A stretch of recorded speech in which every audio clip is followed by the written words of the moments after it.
Tiga ekor ikan emas. Di musim panas, di kota tempat tinggal Johnny, diadakan pasar malam. Johnny pergi melihat-lihat bersama ayahnya. Ayahnya memenangkan undian dan mendapat hadiah 3 ekor ikan emas.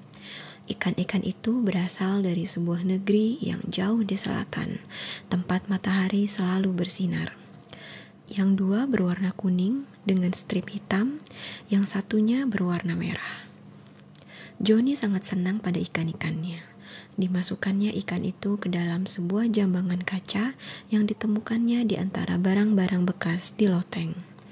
Tapi, meskipun Johnny senang, ikan-ikan itu sesungguhnya merasa kesal. Mereka tidak suka dikurung dalam jambangan kaca yang sempit. 2 kayu sirip ke kanan, 2 lagi ke kiri. Habis sudah jambangan dijelajahi. Sempit sekali, hingga sulit untuk bergerak dengan leluasa. Mereka kesal dan mengomel-ngomel. Bosan selalu saling bertubrukan. Yang merah yang mula-mula bicara. Ini rumah orang kaya. Johnny dan ayah ibunya pakaiannya bagus-bagus. Makanan mereka juga enak-enak. Perabotan kamar ini mahal. Keluarga ini pasti kaya raya. Kalau mau, bisa saja mereka membelikan kita akuarium yang lapang. Iya, memang, kata salah seekor yang kuning. Tapi apakah mereka mau? Mungkin mereka anggap kita ini sudah senang begini. Ya, dikiranya nyaman berdesakan begini. Mereka harus diberi pelajaran, senyum si ikan merah. Kalau belum mencoba, kita tidak akan pernah tahu. Dengar, ikan merah menerangkan rencananya kepada kawan-kawannya. Keesokan harinya, ketika Johnny akan bermain dengan ikan-ikannya, dia terkejut melihat ikan-ikan itu berkelahi. Yang kuning menggigit ekor si merah dan memburunya berkeliling jambang yang sempit itu. Tiba-tiba yang merah berbalik mengejar yang kuning, berusaha menggigit ekornya. Johnny bingung sekali. "Ibu, ayah," serunya. "Ikan-ikannya berkelahi." Ayah datang melihat. "Wah," gumam ayahnya, "mungkin mereka ingin tempat yang lebih lapang." Hari itu juga ayah membeli akuarium besar, diisinya dengan kerikil, pasir, tanaman, dan air bersih. Kemudian dipindahkannya ikan-ikan itu ke dalamnya. Mereka merasa puas dan tidak lagi saling menggigit. Sesungguhnya memang mereka tidak pernah sungguh-sungguh berkelahi. Mereka ikan-ikan yang cerdik. Tapi itu hanya untuk beberapa hari. Segera saja ikan-ikan itu merasa bosan tinggal dalam akuarium. Yang kita butuhkan adalah sebuah kolam, kata ikan merah. Dia memandang ke kebun. Ayah Johnny membangun sebuah teras batu, katanya. Alangkah indahnya kalau di dekat situ dibangun sebuah kolam yang teduh di bawah bayang-bayang pohon. Kalian setuju kan? Kami sih senang saja, tapi bagaimana membuat Johnny mengerti keinginan kita? Tanya ikan-ikan yang kuning. Ah, itu sih gampang, kata ikan merah. Memang dia yang paling cerdik. Kita harus bersandiwara. Kita pura-pura pingsan, kekurangan udara segar. Dengan begitu, Johnny akan membuatkan sebuah kolam. Sepanjang sore, ikan-ikan itu menunggu-nunggu Johnny pulang. Johnny sedang pergi ke rumah neneknya. Nah, dia datang, kata ikan merah. Pendengarannya memang tajam. Beberapa saat kemudian, Johnny menghambur masuk kamar.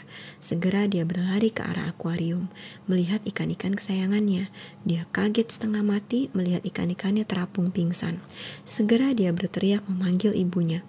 "Gantilah airnya," kata ibunya. Cepat-cepat Johnny mengganti air akuarium. Air segar yang dituangkannya menurut ikan-ikan itu terlalu dingin. Mereka pun kesal. "Rencana konyol," omel si ikan kuning. "Sekarang kita akan mati kedinginan. Kita harus mencoba lagi," tegas si ikan merah. Tidak lama kemudian, mereka kembali mengapung di permukaan, pura-pura pingsan. Ayah Johnny pun datang. "Ikan-ikan ini butuh udara segar," kata ayah. Ikan merah tersenyum. "Nah, apa kataku?" bisiknya pada kawan-kawannya. "Rencana kita berhasil. Ayah sudah bosan mengurus mereka," kata ayah Johnny. "Kita buang saja ke sungai." Dan mereka pun membuang ikan-ikan itu ke sungai. Sekarang ikan-ikan itu bisa berenang kemanapun mereka mau. Mungkin lebih baik begitu. Tapi ada celakanya juga. Mereka harus mencari makanannya sendiri. Belum lagi kalau ada ikan-ikan besar yang mengancam. Akhirnya, atas petunjuk si ikan merah, mereka sampai ke laut selatan yang hangat tempat mereka dilahirkan. Lebih baik puas menerima keadaan, kecuali jika kau cukup cerdik untuk mengubahnya. Kuda bersayap api. Cerita yang ketiga, kuda bersayap api. Dahulu di pedalaman Rusia, memerintah seorang raja yang kaya dan berkuasa. Daerah kekuasaannya kaya akan tambang batu bara, perak, permata, sedangkan rakyatnya hidup makmur serta setia kepadanya. Hanya satu yang didambakan raja, yakni seorang putra pewaris tata. Setelah bertahun-tahun menunggu, Putri Sophie, permaisuri raja, melahirkan seorang bayi lagi yang tampan yang diberi nama Pangeran Aran. Raja dan permaisuri sangat bahagia.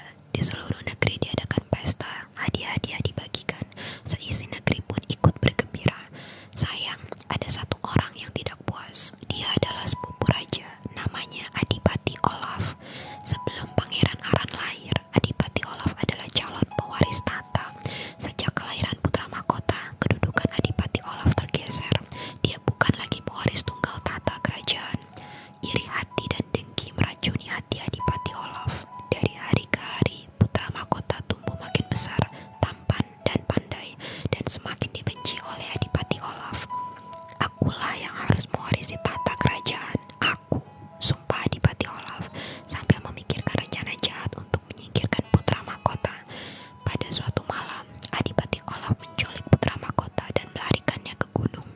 Akan kubuang makhluk sialan ini di tempat yang tidak akan mungkin ditemukan orang, geramnya. Dengan demikian, aku akan diangkat kembali menjadi pewaris tata. Orang-orang akan menghormatiku lagi. Adipati yang licik itu pun meninggalkan putra mahkota yang masih kecil di lereng gunung terpencil, lalu kembali ke istana. Bangsawan itu tidak tahu bahwa di gunung yang sunyi tidak hanya batu karang atau salju yang ada, tapi juga hal-hal yang ajaib.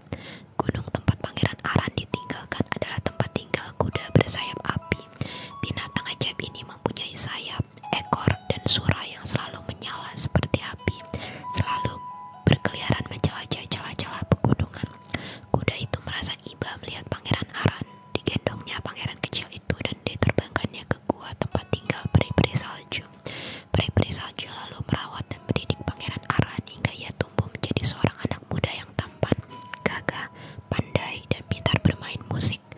Pendek kata, menguasai segala hal yang harus dikuasai oleh seorang pangeran muda. Pangeran Aran benar-benar bahagia tinggal di pegunungan itu.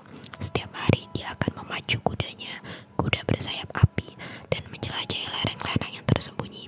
Dia senang memandangi puncak-puncak bukit di bawahnya sambil menikmati semilirnya angin pegunungan.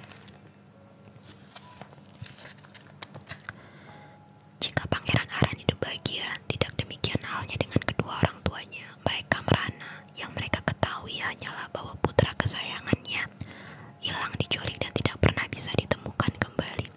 Udah sampai 50 ke ya, thank you. Aku selesain dulu ceritanya ya. Habis ini kita langsung lanjut ke sesi kedua. Tidak ada lagi pewaris tata kecuali tentu saja Adipati Olaf. Adipati Olaf pun merasa puas. Banyak sudah pasukan yang dikerahkan untuk mencari pangeran yang hilang. Tapi tidak ada yang berhasil menemukan. Sampai akhirnya Ratu Sophie mendengar tentang seorang wanita bijaksana yang tinggal di kaki pegunungan yang tinggi. Ratu Sophie pun pergi mengunjunginya. Pangeran yang hilang, tanya wanita tua itu parau. Aku pasti bisa mencari berita tentang pangeran yang hilang. Seorang pangeran selalu dikelilingi cahaya yang bersinar samar. Wanita arif seperti aku ini bisa melihat dan merasakannya meskipun dari jarak yang cukup jauh. Wanita tua itu duduk bersemedi lama sekali hingga Ratu Sophie menyangkanya telah tertidur. Akhirnya kelopak matanya bergetar dan wanita tua itu pun membuka matanya. Di lereng gunung-gunung tinggi, bisik wanita itu, di gua peri-peri salju. Dalam gua yang dingin membeku, aku bisa merasakan adanya kehangatan. Ada manusia yang tinggal di sana. Aku bisa melihat cahaya samar yang mengelilinginya. Meskipun mataku tertutup, pastilah dia sang pangeran yang hilang, putramu.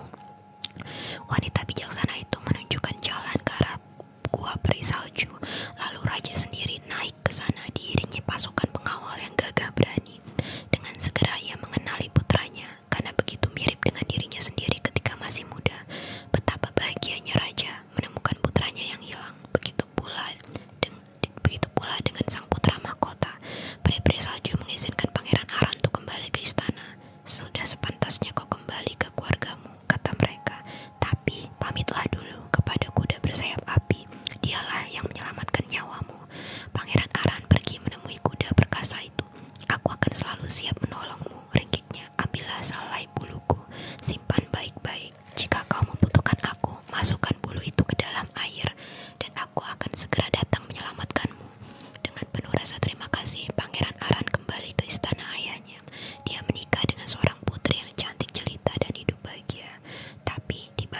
Kemudian itu dendam Adipati Olaf membara. Dia mengira Pangeran Aran telah binasa ketika masih bayi. Dia lalu pergi ke raja negeri tetangga. Jika aku bocorkan rahasia pertahanan kerajaanku, maukah Anda menaklukkannya? Tanyanya pada raja tetangga. Aku akan menjadi raja di sana dan Anda akan kuupah dengan separuh kekayaan kerajaanku. Jahat sekali, tapi bagi Adipati Olaf, nampaknya itulah satu-satunya jalan yang masih terbuka.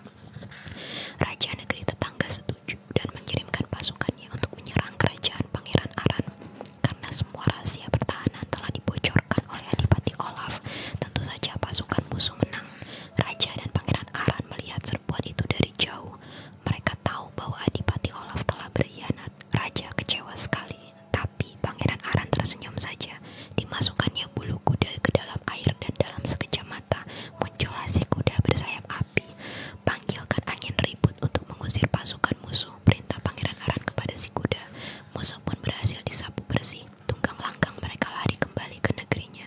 Nasib Adipati Olaf tidak diketahui. Sejak itu tak ada seorang pun yang berani bermusuhan dengan Pangeran Aran, karena mereka tahu Pangeran Aran punya seekor kuda yang sangat sakti.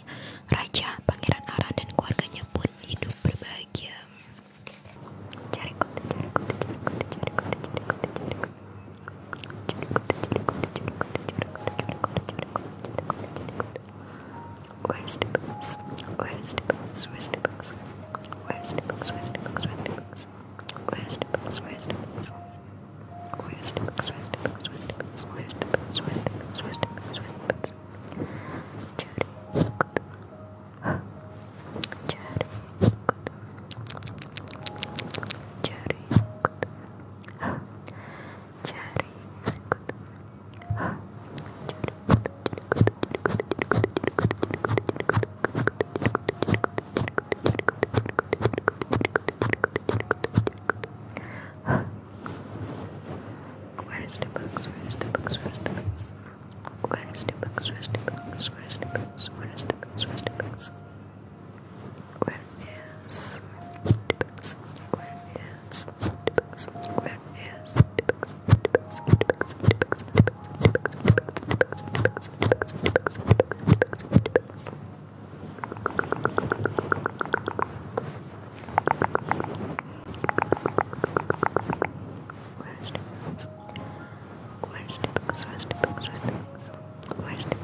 Let's find the box over here. Kita cari sebelah sini ya. Terakhir deh, bagian sini.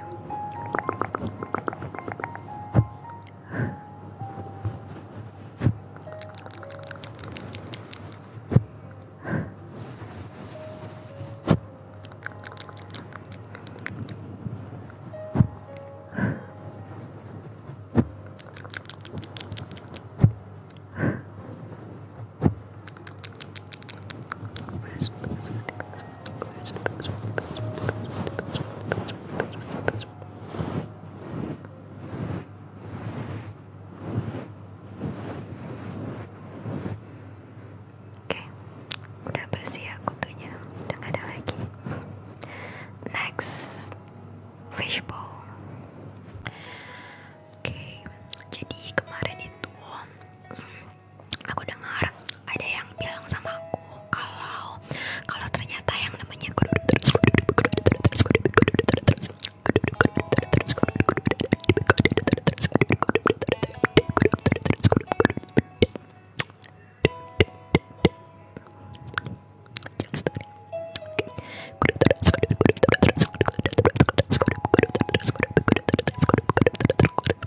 yang waktu itu gitu, jadi waktu itu kan aku nggak di situ, jadi ya ketinggalan cerita. Nah, diceritain sama orang ini, terus dia juga bilang ya kalau ya nggak tahu sih ya benar atau enggak gitu, namanya juga agak-agak gosip ya, setengah-setengah gosip lah. Jadi dia bilang kalau habis itu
juga yang pernah cerita sama aku, versi ceritanya tuh kayaknya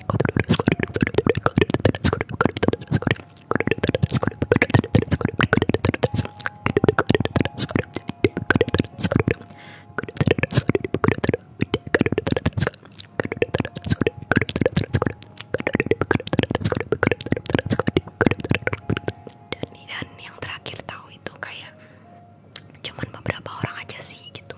Nah, ya udah, karena kira-kira kejadiannya begitu ya, yang bisa aku sampaikan ke kalian juga gitu guys ceritanya. Oke. Oke, next, very viral. Lihat dulu ke aku, fokus dulu ke sini. Oke, lihat ke aku. Habis ini aku mau kalian lihat ke bawah. Lihat ke bawah, jangan lihat layar. Lihat ke bawah, jangan lihat layar. Look down, look down. Don't look at the screen, don't look at me. Don't focus on me, don't focus on the screen. Lihat bawah, lihat bawah, lihat bawah. Jangan lihat layar, jangan lihat layar, jangan lihat aku. Ini very viral, this is very viral. Don't look at me, don't look at the screen. Don't focus on me, don't focus on the screen. Oke, balik. Sekarang lihat ke atas. Fokus lihat atas. Look at the top. Look up, look up, look up, look up. Don't look at me.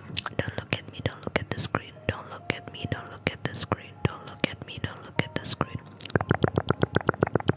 Don't look at me. Don't look at the screen. This is very viral. Just follow the instruction. This is very viral. Don't look at me. Don't look at the screen. Don't look at me. Don't look at the screen. Look up. Look up. Keep look up and stay there. Don't look at me. Don't look at the screen. Don't look at me. Don't look at the screen. Oke, balik. Fokus on me. Now I want you to look at the right side. Lihat kanan. Lihat kanan sekarang. Lihat kanan. Lihat kanan. Step, step, step, step, step, step, step, step. Look at the right side. On the right side. On the right side.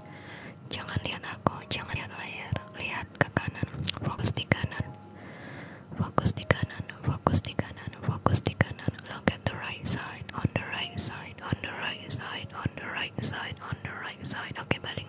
Lihat ke aku. Sekarang fokus ke kiri. 1, 2, 3. Fokus di kiri. Fokus di kiri. Focus on the left side. Focus on the left side. Focus on the left side. Don't look at the screen. Don't look at me. This is very viral. This is very viral. This is very viral. Don't look at me. Don't look at the screen. Don't look at me. Don't look at the screen. Okay, back at me. Lihat aku. Sekarang lihat atas lagi. Lihat ke atas. Lihat ke atas. Jangan lihat aku. Jangan lihat layar. Don't look at me. Don't look at me. Don't look at the screen. Don't look at the screen. Keep look up. Look up. Look up. Look up. Look up. Langsung fokus on the right side.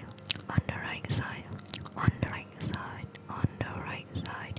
On the right side. On the right side. On the right side. Langsung pindah kiri.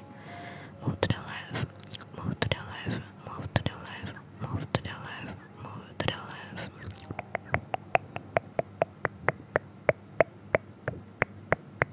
Oke, balik. Oke. Sekarang bebas mau lihat mana, terserah. Kalau aku bilang jangan lihat layar, kalian sendiri yang mutusin mau lihat mana. Oke. Don't look at the screen. Don't look at the screen. Just look at the left, right, up or down. It's up to you. Just don't look at the screen. Jangan lihat layar. Jangan lihat layar. Jangan fokus di layar. Jangan fokus di aku. Terserah mau lihat kanan, kiri, atas, bawah. Jangan lihat layar. Jangan fokus ke layar. Don't focus on the screen. Don't look at the screen. Don't look at the screen. Don't look at the screen. Oke, balik. Sekarang jangan lihat layar lagi. Jangan lihat layar. Jangan lihat layar. Jangan lihat layar. Don't look at the screen.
Fokus lihat bawah. Fokus lihat bawah. Look down. Look down. Look down. Keep look down. Don't look at me. Don't look at the screen. Don't look at me. Don't look at the screen. Keep look down. Keep look down. Keep look down. Keep look down. Okay, back at me. Good job.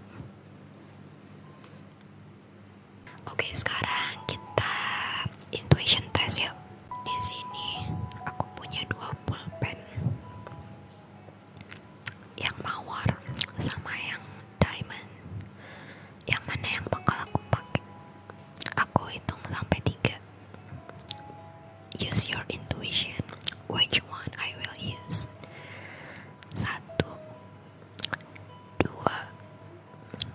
3. Jawabannya the rose one.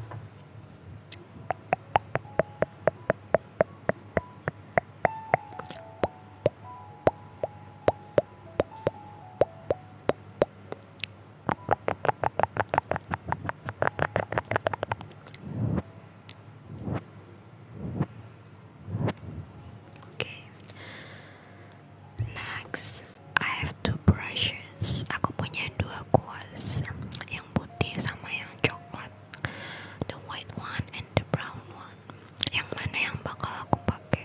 Which one I will use? 1, 2, 3. The answer is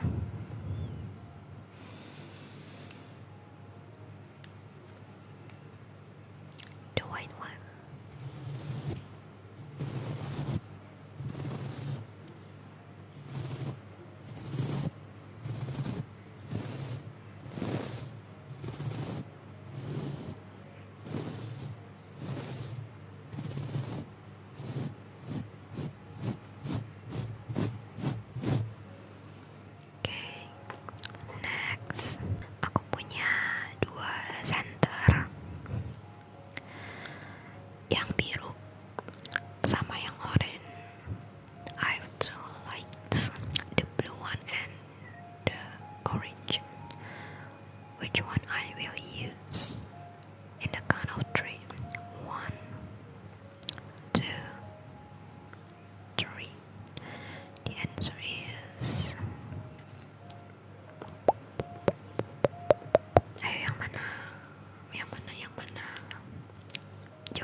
moisturizernya.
to sleep, go to sleep, go to sleep, go to sleep, go to sleep, go to sleep, go to sleep, go to sleep, go to sleep, go to sleep, go to sleep, go to sleep, go to sleep. Plugging sama positif afirmasi sama sleepy eyes.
Afirmasi sebelum tidur.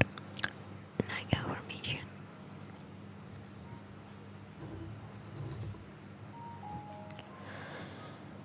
Aku bersyukur untuk hari ini. Aku bersyukur untuk hari ini. I'm so grateful for today. I'm so grateful for today. Aku melepaskan semua rasa stres, kecemasan, kesedihan, ketakutan, kemarahan, dan semua energi negatifku. I release all the stress, anxiety, fear, anger, sadness, and all negative energy. Hai diriku, terima kasih ya. Kamu udah selalu berusaha yang terbaik. Kamu udah kuat banget dan kamu gak menyerah. Thank you.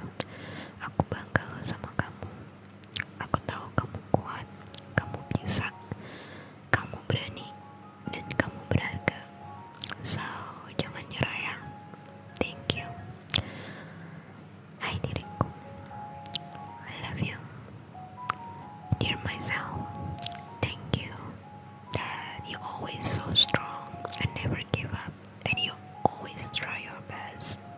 I really, really proud of you. I know you are so strong. You can do this. You are so brave, and you are so worthy.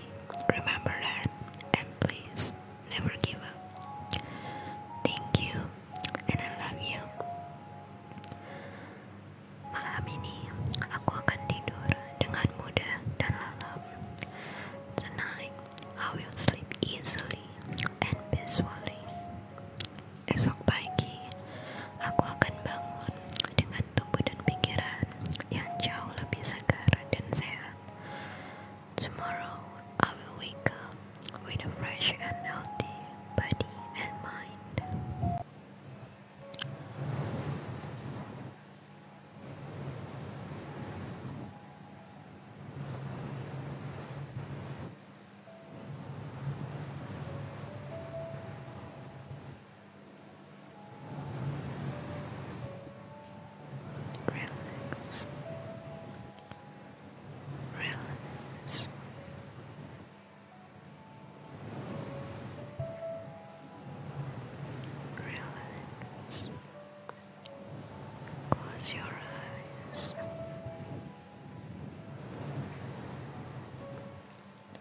dan kurus.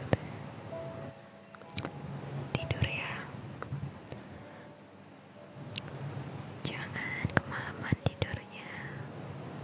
Istirahatin mata kamu. Istirahatin badan kamu. Istirahatin pikiran kamu. Sayangi diri kamu. Buat kalian, buat kamu yang memang gak bisa tidur malam karena mungkin kerja atau ada keperluan lain yang buat kamu gak bisa tidur malam ini karena harus berjaga atau ada pekerjaan lain. Semangat ya. Niatin ibadah biar lebih berkah dan lebih ringan ngejalaninnya. Jangan lupa bersyukur untuk hari ini, untuk semua berkah, rezeki, pelajaran yang udah kamu dapetin sepanjang hari ini. Syukur itu gak harus sama hal yang besar. Syukur ya kecil. Semua berawal dari yang kecil.